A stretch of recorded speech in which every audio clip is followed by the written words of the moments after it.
I got a mic. Yep. Hey, I'm Matt Berman, and I'm going to be talking about Facebook ads today, specifically getting people off of Facebook and onto your product or service and converting them. So, who am I? My name is Matt Berman. I'm a distribution hacker in residence at 500 Startups, which is a fancy term for I help startups grow their business through paid acquisition, email marketing, funnel optimization, all that. Previously, I was consulting for a few different startups. Before that, I worked at a couple of media companies doing user acquisition.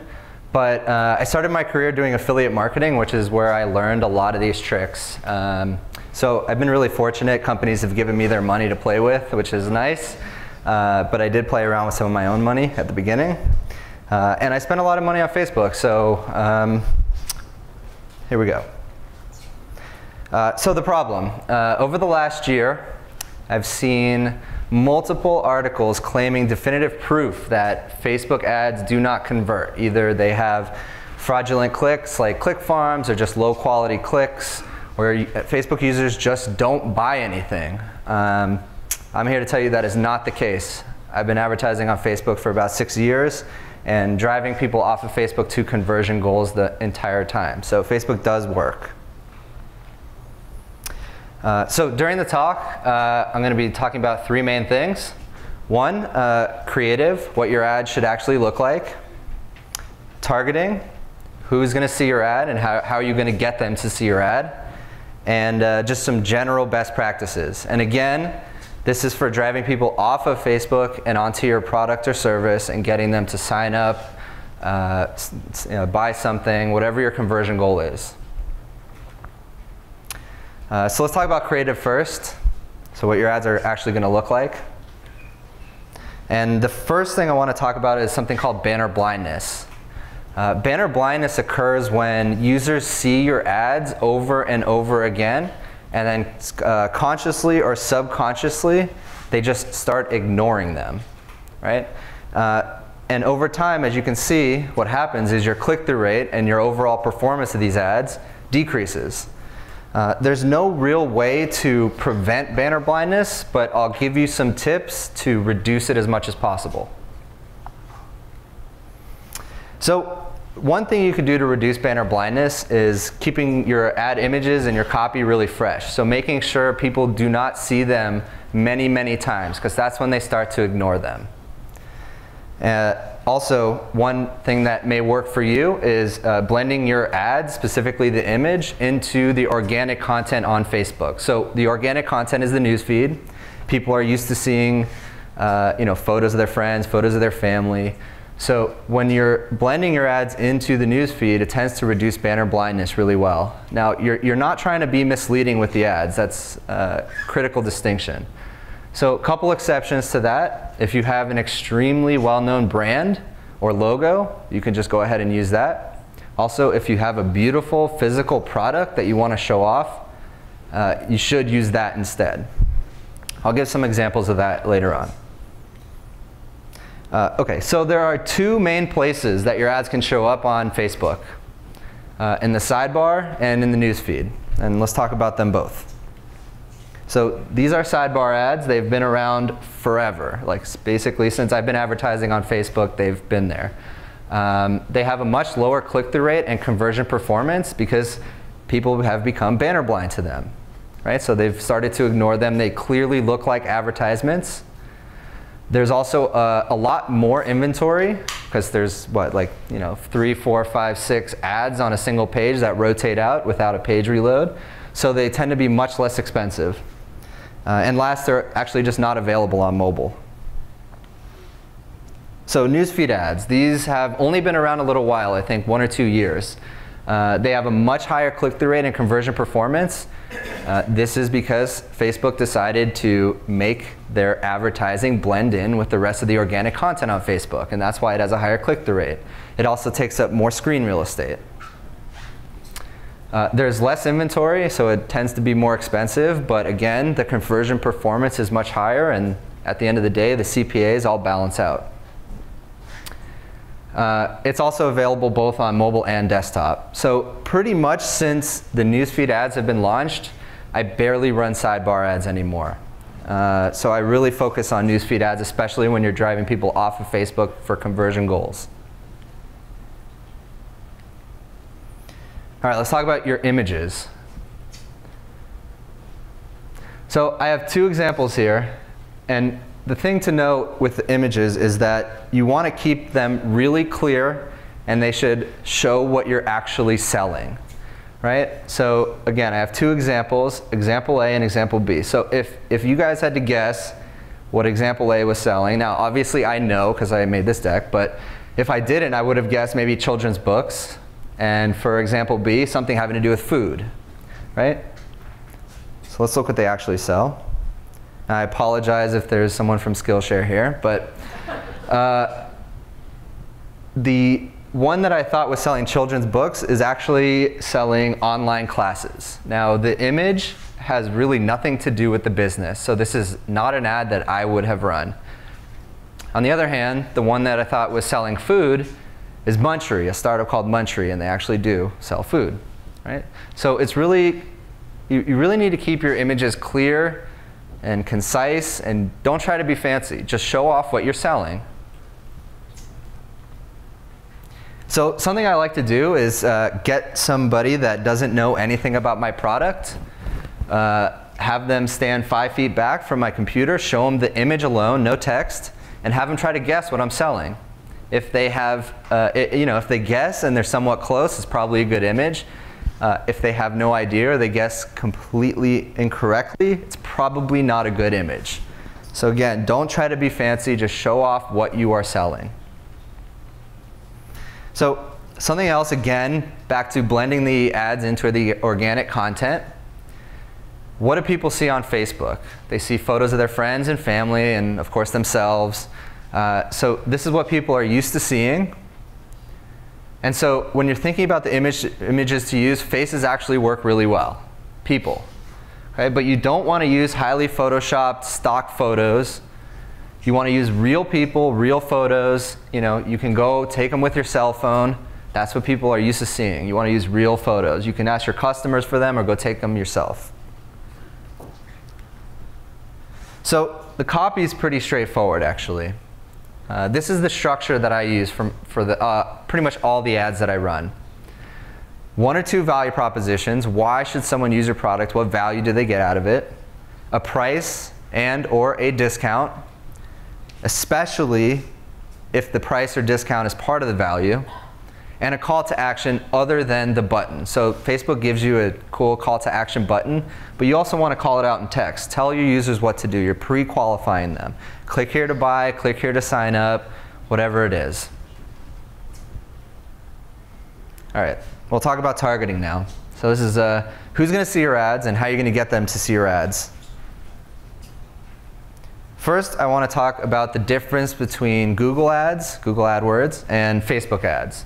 So Google AdWords is intent-based advertising.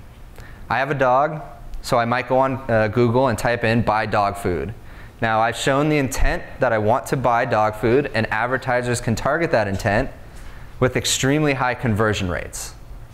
Now on the other hand, Facebook, I'm not going to go on there and search to buy dog food because that's just not how it works yet. What I would say is I might have a status update that says I love my dog. And now as an advertiser, you have to try to target me knowing that I have a dog, and let's say you're selling dog food. You want to advertise to me over time, assuming that eventually I'm going to want to buy dog food. Okay, so that's the key difference. Now, intent-based advertising is much more expensive because it has a much higher conversion rate. Passive advertising is less expensive. It has a lower conversion rate. Now, Facebook gives you a ton of segmentation options. There are mainly 4 that I use every single time, and then I layer on all the other ones. So these are the 4 that I use. Country, always, right? Different countries have different priced ads and different cultures, so they respond differently to images and products. So you want to segment that always. Also, men and women respond differently to different ads, different copy. Even if your product appeals to both men and women, they may not respond the same to a single advertisement. So you want to segment them out separately. Same thing with age. Right? A 20-year-old and a 50-year-old are completely different people. So you want to segment them separately. Something a 20-year-old is interested in is going to be much different than something a 50-year-old is interested in.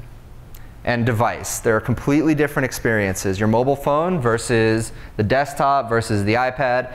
Different experiences, different click-through rates. So you want to segment all these separately. And then after that, it's up to you. You need to figure out what works for the product or service that you're selling. Facebook gives you a ton of options. So if you're a dating site, you're going to want to target relationship status. If you're targeting people in college, probably education level or schools.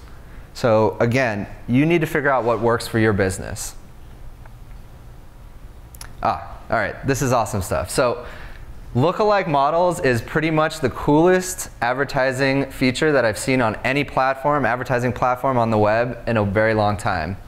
What it allows you to do is take a list of your current customers. So let's say I sell dog food, and I have 1,000 people who have purchased from me in the past, and I have their email addresses. Okay? I can upload them to Facebook. Facebook will analyze them, do their magic, and then I can create something called a lookalike model. And they'll generate a much larger list of potential customers that look demographically similar to that initial list of my existing customers. This works extremely well. If you have existing customers, I highly suggest using lookalike models. Okay, you can even segment your current customers even further by engagement levels. So let's say I have 1,000 people who have registered for my site and another 1,000 who have actually paid me. These are different sets of people, and you should upload them separately. All right, now best practices, just general tips and tricks. Facebook's campaigns are structured in 3 tiers. The top tier are campaigns, under them ad sets, and within the ad sets you put your ads. Now the main thing to know here is that all ads within a single ad set compete against each other on the basis of click-through rate. So if I have 5 ads within a single ad set, as soon as Facebook sees that one of them is doing better in terms of click-through rate, they will shift all the budget to that ad very quickly. Okay? So the only time you really want that to happen is when you're testing images or copy. But if you're testing different ages or different genders, you want an equal split of budget. So it's important not to keep gender or other segmentations in the same ad set, only images and only copy. Now, between campaigns and ad sets, it's really up to you how you want to structure it. The way I do it is significantly different tests I make as different campaigns. Now let's say I want to target 5 age ranges, I would make them all different ad sets. Okay? Split test everything. So I can't stress this enough. You want to be able to tell which of your segments, which of your variables is actually making the difference in your ads. So in this example, I'm targeting 1 country, 2 age ranges, 2 genders, and 2 images. Now, to get all the permutations out of them, I need 8 ads. And this will allow me to see if one of them does better, I know exactly why, because I isolated every single variable. So here's some last quick tips. Use optimized CPM bidding. So when you're creating an ad, Facebook asks you for an objective. Again, this talk is about getting people to convert on your external website. So you're going to want to specify optimizing for conversions. Facebook will provide you a piece of JavaScript that you can put on your site that tells them when somebody converts. And now, by using optimized CPM bidding, you don't actually have to manage the budget, or excuse me, manage the bidding. Facebook will do that for you and optimize for the maximum amount of conversions. So at the beginning of the talk, I also mentioned keeping your ads fresh. That's really important. There's this metric in Facebook called frequency, which is the average number of times somebody sees your ad. And to reduce banner blindness, I typically like to keep it at or below 2, frequency below 2.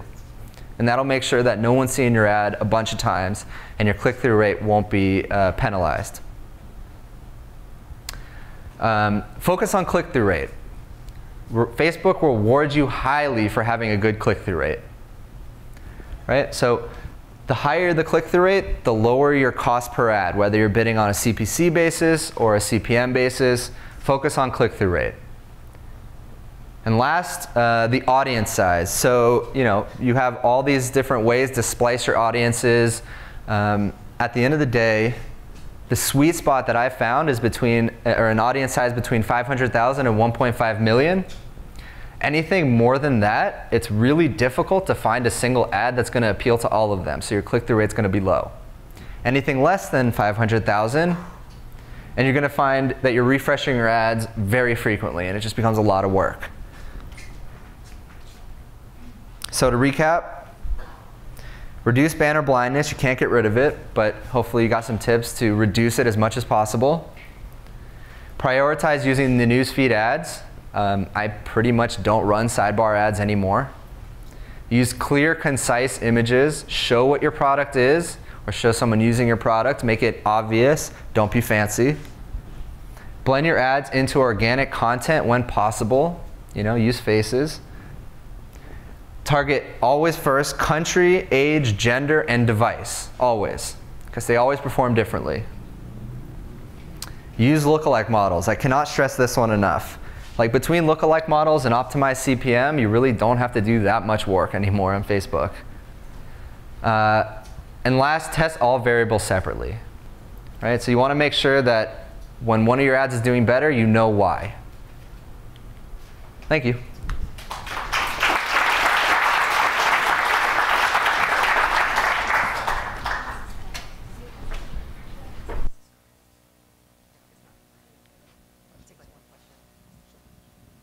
Anyone have one good question? You can pick.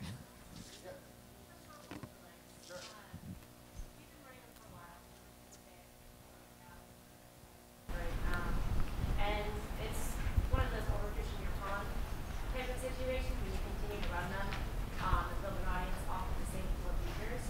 Do you have any tips on how to better segment the kind of seed audience so that you're not deceiving them? Sure. So the question is how to better segment your seed audience. So there's actually a couple things you can do. One thing I mentioned is segmenting by engagement level. So your highly engaged users, you should segment differently from your less engaged users. But then also you should be, every time somebody new is converting from Facebook, you should feed that back into your initial set and then remake that audience, because that'll make it more and more relevant and accurate. So hopefully that helps. Time for one more? No? Oh, that's it.